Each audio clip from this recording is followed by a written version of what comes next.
Assalamu alaikum. I think you would be all right by the grace of Allah. जी, बहुत से student जो हैं वो टेंस के बारे में मुतफक्कर नज़र आते हैं आज के दौर में। पहले भी हुआ करते थे लेकिन आज में ज़्यादा हैं।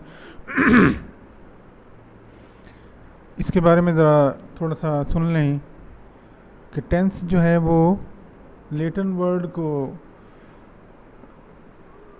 से मतलब लिया गया है, अख्ज़ किया गया है और इसका मतलब टाइम, वक्त या ज़माना जिसको हम उर्दू में कहते हैं वो बनता है। और ये तीन किस्मों के ज़माने हैं, जैसे हमारा माजी है, हमारा प्रेजेंट है, हमारा फ्यूचर है। अब अगर इनको तरतीब से देखें तो ये यूँ बन जाता है कि प्रेजेंट है जो वक्त मौजूद है, और एक वो वक्त है जो गुजर चुका है, उसको पास्ट कहते हैं, और जो आएगा उसको हम फ्यूचर इंग्लिश में कहा जाता है, यानी हाल, माजी और मुस्तकबिल। अब इसको समझने के लिए कि टेंस में हम किन किन बातों का ख्याल करते हुए इसको अलग अलग टेंस में यानी ज़मानों में तकसीम करते हैं, ये मैंने अभी बता दिया है। बाकी प्रेजेंट डेफिनेट में रूटीन मैटर्स जो हैं वो आते हैं, यानी एक वर्ड जो है हमें गाइड करता है रूटीन। सपोज़ उर्दू में है कि मैं सुबह सवेरे उठता हूँ, बारिश होती है, सूरज मशरिक से तुलू होता है, मगरिब में गुरूब होता है।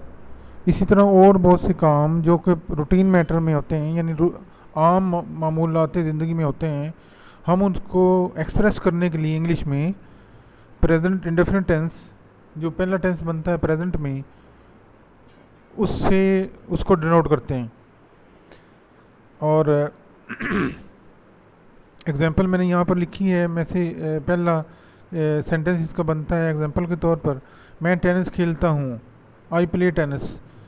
अब पूरे सेंटेंस स्ट्रक्चर को समझने के लिए कि आई फॉर मी आ गया, सॉरी आई फॉर मैं, जो उर्दू का वर्ड है मैं, उसके लिए आ गया, और एक टेबल ऑफ पर्सन्स बनता है जो कि बना रखा है मतलब इंग्लिशमैन ने या ग्रामरियन ने, और उसको समझना ज़रूरी है क्योंकि इसी पर बेस करता हुआ पूरा इंग्लिश का ग्रामर का मतलब ट्री है, जिसको समझना ज़रूरी है। ये टेबल मैंने सामने बना रखा है। सब्जेक्टिव केस बनता है पहला, दूसरा है इनका पोजेसिव केस है, थर्ड है एक्विजिटिव केस और ऑब्जेक्टिव केस। फर्स्ट पर्सन हमारे पास हैं होते हैं आई वी, और इसकी पोजेसिव फॉर्म जो है माई बनती है, वी से अवर, और आई से मी, वी से अस ऑब्जेक्टिव केस बनता है इसका, या एक्विजिटिव केस। इस तरह ये पूरा एक टेबल जो है वो मुकम्मल होता है, यानी एक रो मुकम्मल होती है फर्स्ट पर्सन के लिहाज से। इसके बाद सेकंड पर्सन है यू, वो सब्जेक्टिव केस में बनता है। उसके बाद उसकी पोजेसिव केस बनती है योर और योर्स, और उसको हम मतलब तरतीब के लिहाज से अगर देखें, सब्जेक्टिव केस फ़ाइली हालत उर्दू में कहलाता है, और फिर सेकंड है पोजेसिव केस को हम मलकियती हालत कहते हैं उर्दू में।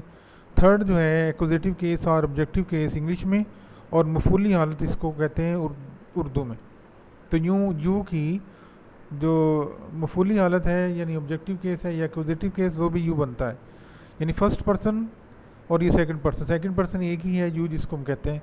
इसके बाद थर्ड पर्सन है, ये शामिल है इसमें ही, शी, इट और नेम सिंगुलर, एस लिखा हुआ है, एस फॉर सिंगुलर है एयर, और इन तीनों को अगर चारों को अगर जमा करें तो वो दे बनता है। अब तरतीब के लिहाज से मतलब ये इसकी स्ट्रेटजी होगी, ही से हिज पोजेसिव केस, शी से हर्स और हर, इट से इट्स, और इसी तरह दे जो प्लूरल फॉर्म में बनता है उसको रिप्रेजेंट करता है देयर। इसके बाद ही से ऑब्जेक्टिव केस हिम, शी से हर, और इट से इट। इसके बाद दे से देम। अब अगर इनका एक ग्रुप बनाया जाए, जैसे मैंने लिखा है फर्स्ट पर्सन में आई वी और सेकंड पर्सन में यू, और थर्ड पर्सन प्लूरल में दे बनता है, आई वी यू दे। अगर एक कैटेगरी में इसको फॉल करें तो ये एक ग्रुप बन जाएगा। और सेकंड में जो बच गया है पर्सन में से, वो है ही शी इट और सिंगुलर नेम। और फर्स्ट पर्सन, सेकंड पर्सन और थर्ड पर्सन प्लूरल एक कैटेगरी के लिहाज से अगर इसको हम देखें, जो एग्जांपल मैंने पहले लिखी, मैं टेनिस खेलता हूँ, आई प्ले टेनिस।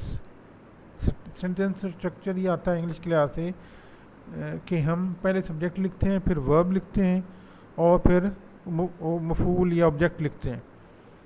वर्ब के अलावा या वर्ब के बगैर कोई सेंटेंस का स्ट्रक्चर नहीं होता है। अगर हम वर्ब इसमें से मतलब हज़फ कर दें या ना लिखें तो इसका मतलब है सेंटेंस बनना ही नहीं है।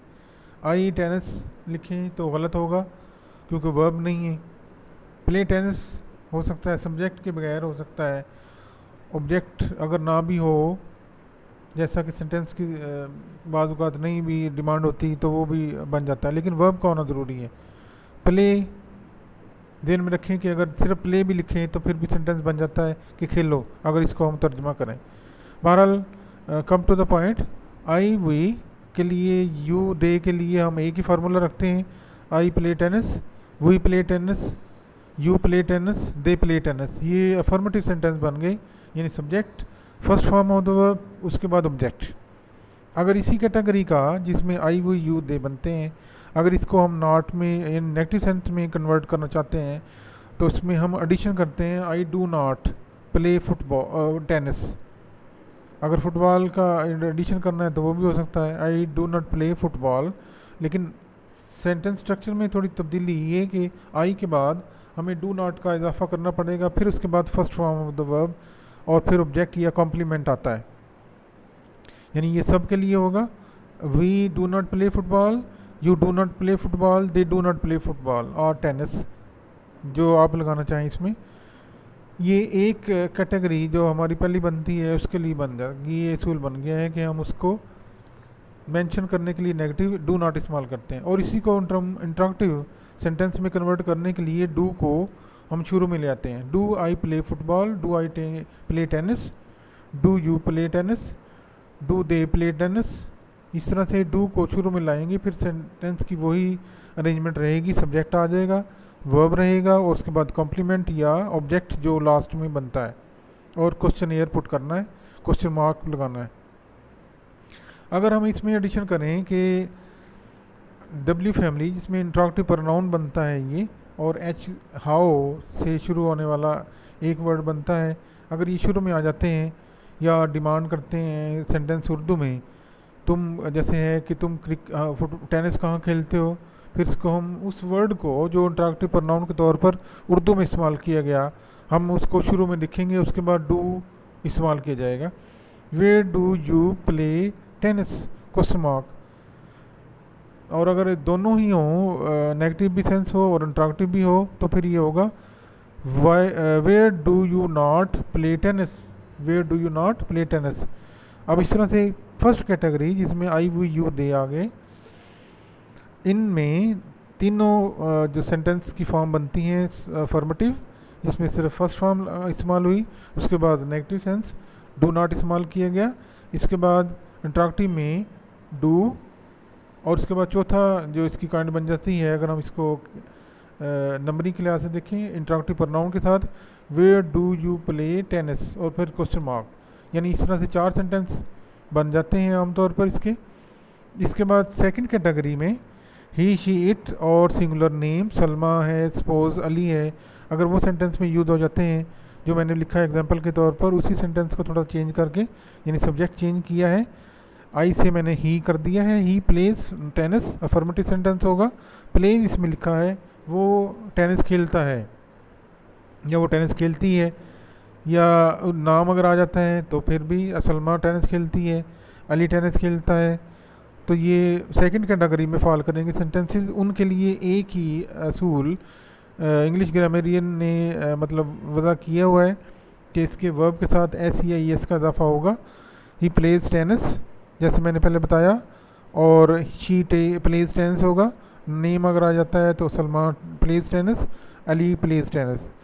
और जब हम इसको नेगेटिव सेंटेंस में कन्वर्ट करना चाहें तो डज नॉट इसमें इस्तेमाल किया जाएगा, ही के बाद, शी के बाद, नेम के बाद, इट अगर आ जाता है अकॉर्डिंग टू सेंटेंस, तो हम डज नॉट इस्तेमाल करके फर्स्ट फॉर्म जस्ट, इसमें फर्स्ट फॉर्म के साथ एस या इसका इजाफा नहीं होगा, बल्कि वही जो डू या डज नॉट उसमें आ गया लगाना होता है हमने ऊपर वाले डू नॉट में, वो यहाँ डज नॉट में शिफ्ट हो जाएगा और वो एस यहाँ नहीं लगेगा।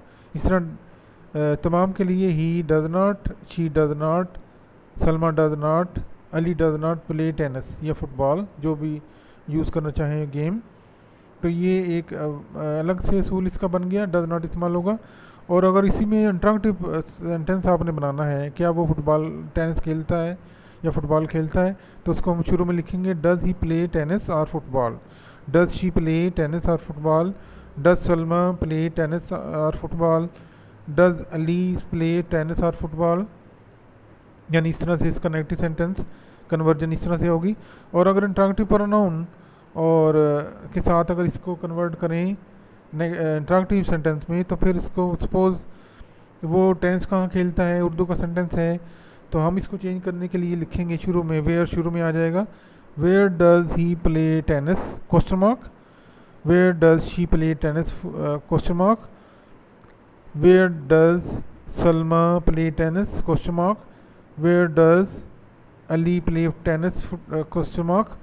मतलब इस तरह से सेंटेंस ये बनते रहेंगे। अगर इसी में हम नेगेटिव सेंस भी शामिल करना चाहें वेयर इंटरॉगेटिव प्रोनाउन के लिए, तो ये बनेगा where does he not play tennis और फुटबॉल। तो इस तरह से ये इसका सेंटेंस स्ट्रक्चर जो मैंने लिख कर आपके सामने रखा है, इसको ध्यान में रखिएगा।